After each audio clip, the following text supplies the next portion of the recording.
Chers adeptes du jeu des rois et de la dame, bon retour ou bienvenue sur Seventh Rank, la chaîne à l'audimat qui...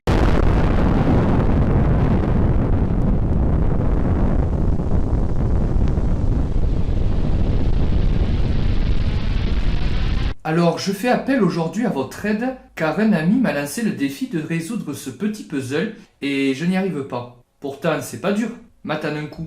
Le fait est que j'ai essayé de jouer cavalier G-F5, mais le roi vient en H8, donc c'est pas mat. Bon, alors j'ai essayé à la place de me diriger vers H5, mais le roi vient quand même en H8, c'est toujours la même chose. Bon, alors je me suis dit c'est pas grave, ça doit être l'autre cavalier, donc je vais jouer cavalier H-F5 cette fois, mais le roi vient toujours sur H8, c'est encore la même histoire. Je précise évidemment qu'on ne pouvait pas prendre le cavalier à cause du clouage.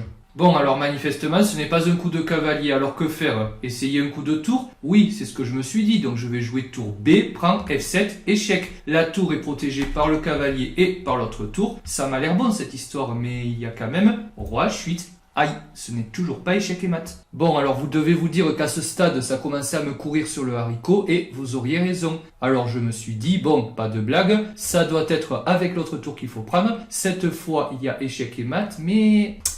il y a toujours ce coup qui est embêtant. Bon, à ce stade, je commençais à en voir de toutes les couleurs, alors je me suis dit, bon, ce ne sont pas avec les cavaliers qu'il faut mater, ni avec les tours, on va essayer avec la dame, qui est la meilleure pièce du jeu, on le sait, la pièce la plus puissante, et elle est proche du roi noir. Alors on n'a qu'à essayer dame F6 échec. Ah, mais cette fois, ça a l'air de marcher, non? La tour protège la dame, le roi ne peut donc pas venir en H8, ni en G8 protégé par le cavalier, mais... ah mince, qui c'est qui protège le cavalier? Personne. Ah, je vais devenir fou! Bon, je sais plus, moi, ça m'énerve. Je vais quand même pas prendre le pion G6 avec la dame. Eh ben non, évidemment, le pion reprend. C'est bête. Bon, là, j'avoue que j'avais plus d'idées, je commençais à sécher, alors foutu pour foutu, comme disait l'autre.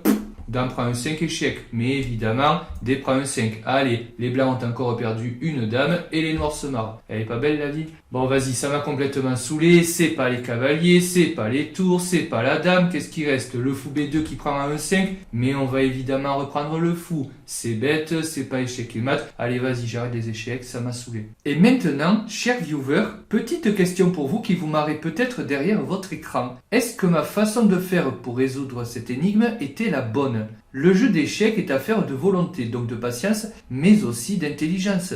Plutôt que de rage quitte et vas-y mon cul sur la commode, posons-nous la question de savoir ce que nous avons manqué. On sait que c'est au blanc de jouer, mais il semble que rien ne fonctionne. Et si on essayait d'en savoir un petit peu plus? Par exemple, quel était le dernier coup des noirs? Eh bien, avant d'en arriver à la position que vous avez sous les yeux, la position précédente était la suivante. Il y a échec au roi de la part du fou, les noirs ont donc joué E5 pour parer cet échec. Ah, mais est-ce que ça vous donnerait pas un petit indice maintenant? Les blancs ont maintenant le droit de jouer... Très bien, D prend E6, échec et mat. Quand un pion adverse saute de 2 cases à côté de notre pion, nous avons le droit immédiatement après ce saut de 2 cases de capturer ce pion. C'est la fameuse règle de la prise en passant avec laquelle beaucoup de joueurs débutants ont du mal et qu'on a tendance à oublier un peu trop souvent. Et vous pouvez maintenant vérifier par vous-même, le fou attaque le roi, est-ce qu'on peut prendre ce fou? Non. Est-ce qu'on peut interposer quelque chose entre le fou qui attaque le roi et le roi attaqué? Malgré la distance, la réponse est toujours non. On ne peut pas jouer F6 pour parer puisque le pion F